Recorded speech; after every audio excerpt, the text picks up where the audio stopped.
साथियों, मेरे साथ इस वक्त SCERT state council of educational research and training Dehradun से विषय विशेषज्ञ भाषा विषय विशेषज्ञ के रूप में बहुत समय तक अपनी सेवाएं दे चुके श्री मदन पांडे जी हैं, जो कि यहाँ 3 दिवसीय भाषा शिक्षण को लेकर के एक कार्यशाला में आए हुए हैं।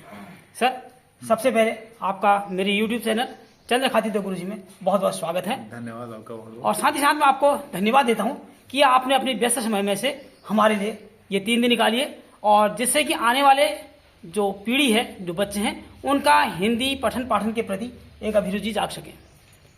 सर, ऐसा है कि नेता अभिनेता बड़ी बड़ी सेलिब्रिटी उनको हर कोई जानता है, लेकिन जो लोग असली रूप से जमीन पर रहकर काम कर रहे हैं देश की शिक्षा व्यवस्था को मजबूत करने के लिए, उनके बारे में जानकारी नहीं रहती है। मैं चाहूँगा कि मेरे दर्शकों को आप थोड़ा सा अपने बारे में जानकारी दें। हाँ, मैं मेरे अपना जो शिक्षा का जो मेरा जीवन है वो मैं प्राथमिक जो एक सरकारी प्राइमरी स्कूल है उसके अध्यापक से मैंने शुरू किया था जी। और मैं कुछ वर्ष मैंने शिशु मंदिर में भी पढ़ाया, 4 साल करीब उसमें पढ़ाया। उसके बाद फिर मैं ये गवर्नमेंट प्राइमरी स्कूल में मेरी पोस्टिंग हो गई थी, तो मैंने करीब 10 साल प्राथमिक कक्षाओं को पढ़ाया, 1 से लेकर 5 तक की कक्षाओं में सारे विषय लगभग पढ़ाए। और फिर उसके बाद करीब 9 साल जूनियर हाई स्कूल में मैंने पढ़ाया, तो उन कक्षाओं में भाषा हिंदी, संस्कृत, अंग्रेजी तीनों ही विषय मैंने पढ़ाए। भीमताल में रहा मैं। और उसके बाद फिर 2 वर्ष के करीब कोटाबाग में मेरा चयन BRC सह समन्वयक के लिए हुआ था। तो 2 साल में BRC कोटाबाग में सह समन्वयक रहा। ब्लॉक संसाधन केंद्र समय बने थे सर्व शिक्षा अभियान की तरफ से। और उसके बाद फिर SCERT में मेरा प्रवक्ता के रूप में मेरा सिलेक्शन हो गया था। तो वहाँ मैं करीब 9 वर्ष मैंने काम किया। तो मैं भाषा विभाग का भी समन्वयक रहा, और जो प्राथमिक शिक्षा विभाग वहाँ के एक है SCERT में अपने, उसका भी मैं समन्वयक रहा। और फिर उसके बाद जो पाठ्यपुस्तकें बनी, उत्तराखंड सरकार ने किताबें बनाई हैं भाषा की 2006 और 2009 में, तो उन पाठ्यपुस्तकों का जो 1 से 8 तक की हिंदी पाठ्यपुस्तकें हैं उनका विषय समन्वयन मैंने किया है। जैसे उसमें उसको अप्रोच क्या रहेगी भाषा की, उसके लिए टीचर्स की टीम एक गठित करना और उन शिक्षकों से फिर पाठ्यपुस्तक लिखवाने वाला काम जो है उसमें मैंने एक कोऑर्डिनेशन की भूमिका निभाई है। और 2 फेज़ में उत्तराखंड के SCERT में अच्छी पुस्तकें बनी थी। तो उस समय एक अप्रोच आया था कि जो राज्य की पुस्तकें हैं उसमें राज्य की चीज़ों पर, राज्य के परिवेश पर, राज्य के पर्यावरण पर आधारित पाठ्यपुस्तकें बननी चाहिए। तो वो पुस्तकें लगभग सारे ही विषयों में जो 1 से 8 तक की पाठ्यपुस्तकें बनी है 2006 और 2009-10 में, तो उनमें दोनों ही चरणों में मैंने काम किया है। दोनों ही चरणों में जो 4 पाठ्यपुस्तकें थी 4 कक्षाओं की, 1, 2, 3 और 6, इनकी पाठ्यपुस्तकें 2006 में बनी, 6-7 में बनी। और उसके बाद कक्षा 3, 4, 7 और 8, इन 4 कक्षाओं की पाठ्यपुस्तकें 2009-10 में बनी। तो इन दोनों ही में मैं विषय समन्वयक पर मैंने काम किया। और इसके अलावा भी जब मैं पढ़ाता था गोहराकुंड जूनियर हाई स्कूल में, उसी वक्त मेरा चयन राज्य संदर्भ समूह के सदस्य के रूप में हुआ था उत्तर प्रदेश के लिए। तो ये काम पहले उत्तर प्रदेश में इससे जुड़ने का मौका मिला। उत्तर प्रदेश में भी हिंदी की पाठ्यपुस्तकें, जो प्राथमिक स्तर की गणित की पाठ्यपुस्तकें हैं, सामाजिक विज्ञान की 1 से 8 तक की पाठ्यपुस्तकें हैं, इनमें मैंने काम किया है लिखने में। सर, ये आप भाषा विशेषज्ञ के रूप में बहुत समय तक से अपनी सेवाएं दे चुके हैं। मैं भी एक अध्यापक हूँ और विगत 35 वर्षों में शिक्षा विभाग में कर रहा हूँ। मैं अक्सर बच्चों में देखता हूँ कि वो हायर एजुकेशन में भी चले जाते हैं, इवन हिंदी विषय को लेकर के, लेकिन उनमें मात्रात्मक अशुद्धियाँ बहुत ज़्यादा हैं। उसकी वजह क्या हो सकती है? उसकी वजह मेरे समझ से ये है कि हम बहुत पुराने तरीकों से भाषा आज भी पढ़ा रहे हैं। उसका कारण ये है कि हम भाषा को एक समग्र इकाई के रूप में नहीं देखते। और मात्राओं की गलतियाँ आमतौर पर जब हम पकड़ते हैं तो लिखने में मिलती हैं। जब हम मौखिक भाषा का इस्तेमाल करते हैं तो हम अपनी परिस्थिति के हिसाब से भाषा बनाते हैं। जैसे माना मुझे कहीं अगर जाना हो जाने की जल्दी हो रही हो और मुझे अपने घर में अपने बेटे से या अपनी पत्नी से कोई बात कहे कि जाना हो तो मैं तेज़ी से बोल जाता हूँ। जी तो उसमें हमें मात्रा का ध्यान नहीं होता। मात्रा छोटी बड़ी हो सकती जी है लेकिन चूंकि उसमें हम लिख नहीं रहे होते तो वो भाव समझ में आ जाता है। तो मात्रा की समस्या वहाँ नहीं है। मात्रा की समस्या वहाँ आती है जब हम उसको उस किसी बात को लिखने का काम करते हैं।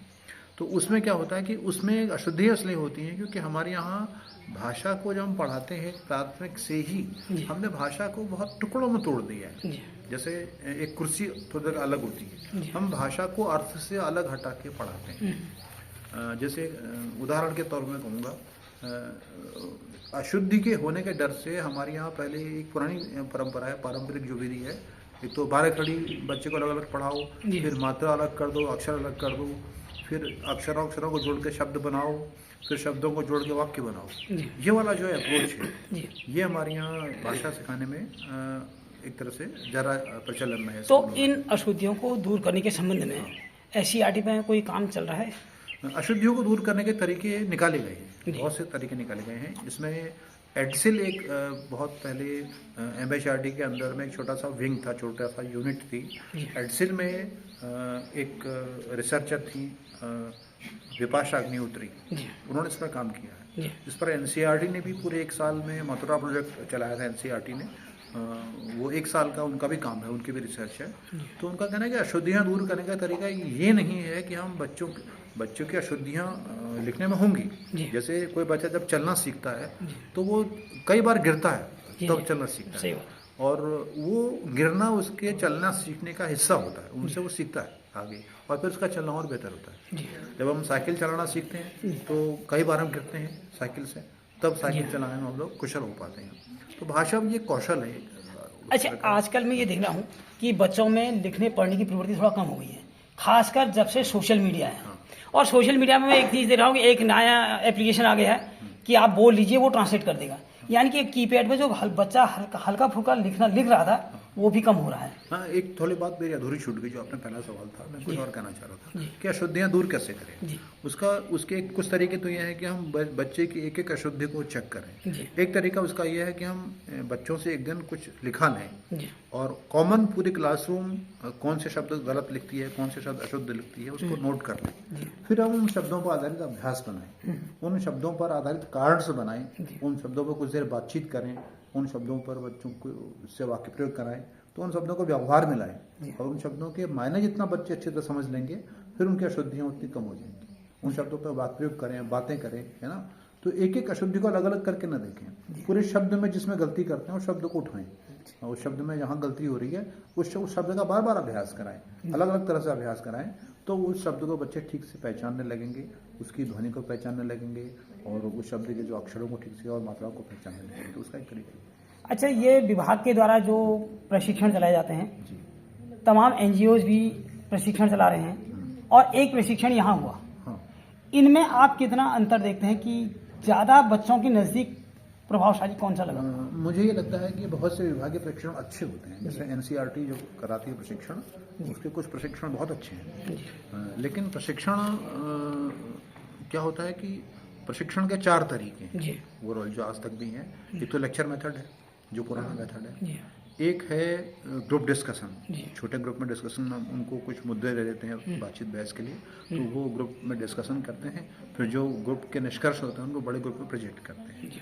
तीसरा एक्टिविटी मेथड है, कोई चीज़ अगर समझ में नहीं आती है तो उसको गतिविधि से कराइए, आप उसको कुछ खेल और सीखने को मिला दीजिए तो गतिविधि बन जाती है। ये तीसरा तरीका है।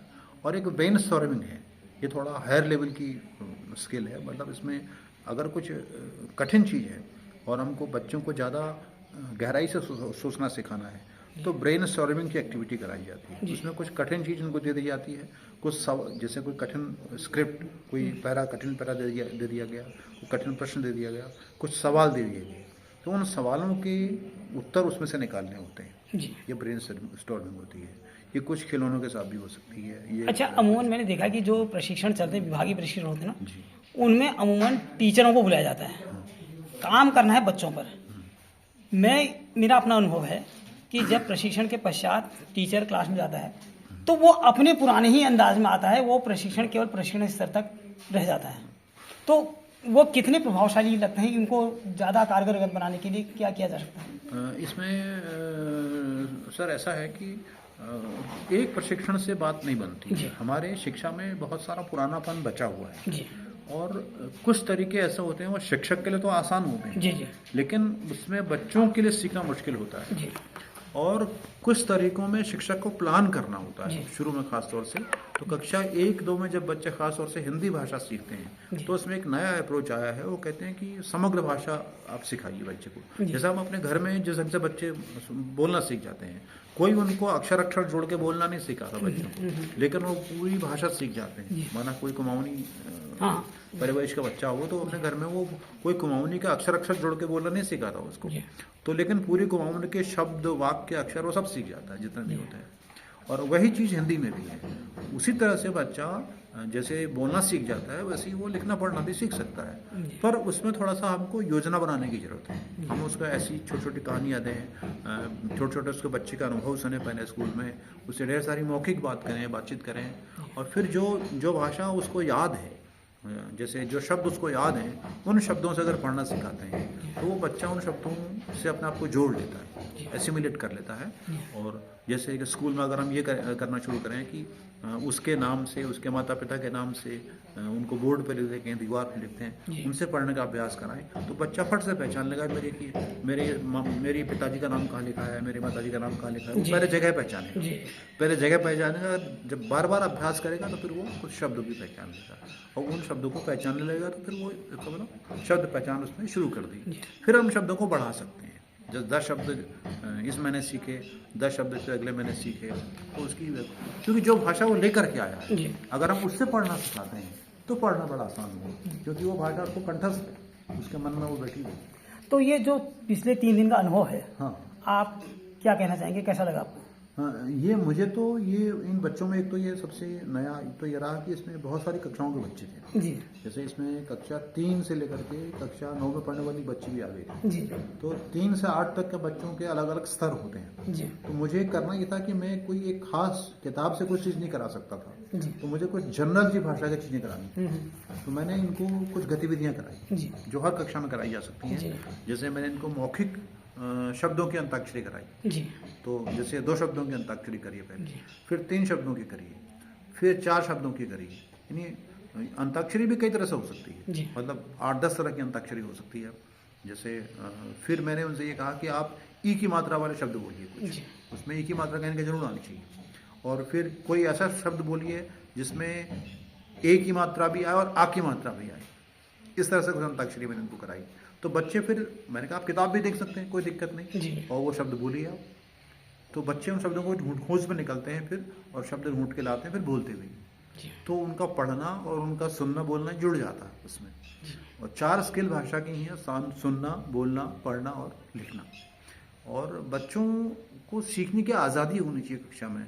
हम बहुत ही, एक दिक्कत यह है कि वो अभी है बना वो पुराना एक तरीका है कि बहुत ही स्टीरियोटाइप ढंग से अगर हम हिंदी पढ़ाएंगे, बच्चे की कल्पना को नहीं जगाएंगे, उसको बहुत ज़्यादा कुछ ऐसी चीज़ भी सोचने का मौका देना चाहिए जो सिर्फ कल्पना में होती है, सच में नहीं है। तो जब बच्चे में कल्पनाशीलता पैदा होती है तो फिर वो भाषा में जाता है, उसको प्रकट करता है। तो ढेर सारी कविताएं उसको सुनाई जानी चाहिए, ढेर सारी कहानियाँ उसको सुनाई जानी चाहिए। हमारे जो बूढ़े दादी दादा हैं या बूआ मामा हैं, उनकी कहानियाँ हमको उनके किस्से सुनाए जाने चाहिए। तो वो फिर वो उतने तरह की भाषा उसके भीतर जाएगी। तो जितने तरह की भाषा उसके भीतर जाएगी, मन में जाएगी, उतने तरह की भाषा फिर वो बोल भी पाएगा। और पहली शर्त यह है कि उसको बोलना अच्छी तरह से आए, और अच्छा बोलना आएगा तो फिर अच्छा पढ़ना भी आएगा, फिर अच्छा पढ़ना आएगा तो अच्छा लिखना भी आएगा। ये इनका एक चेन है, सुनना, बोलना, पढ़ना और लिखना। तो जो हर पहली स्किल है, पहली दक्षता है, वो आगे की दक्षता के लिए आधार तैयार करती है। तो इस तरह से सीखना होता है। और हमें एक कॉम्बिनेशन बनाना होगा और चारों चीज़ें साथ साथ चलानी होगी। हमारे स्कूलों में मौखिक गतिविधियाँ कम होती हैं। जब बच्चा कक्षा 1 में आता ही या 2 में आता है तो हम आते ही उसको लिखने पर लगा देते हैं। तो उसकी ज़रूरत थोड़ा बाद में होती है। इसलिए ज़रूरत यह है कि पहले शुरू में हम बच्चों को ढेर सारी गीत, कविताएँ, कहानियाँ करें, थोड़ा उनको फील्ड के बाहर घुमाने ले जाएं, उनसे बाहर जो चीज़ दिख रही है उन पर बातचीत करें।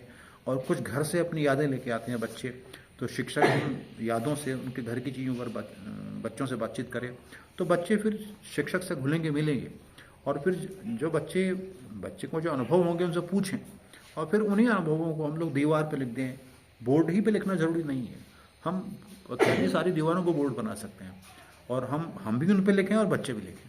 ये आपने अपने महत्वपूर्ण समय में से थोड़ा बहुत समय मुझे भी दिया, इस बात के लिए आपका बहुत बहुत आभार, बहुत बहुत धन्यवाद। और उम्मीद करूंगा कि किसी और मौके पर आपसे ऐसी मुलाकात होगी और बिल्कुल बातचीत बिल्कुल होगी। बिल्कुल। आपका बहुत बहुत शुक्रिया, आपने मुझे यहाँ बच्चों से जुड़ने का मौका दिया, तो मुझे बहुत अच्छा लगा, और मुझे अपना शिक्षक का जो जीवन मैंने बिताया बच्चों के बीच में, वो मुझे फिर से याद आ गया। धन्यवाद आपका बहुत बहुत। बहुत बहुत धन्यवाद।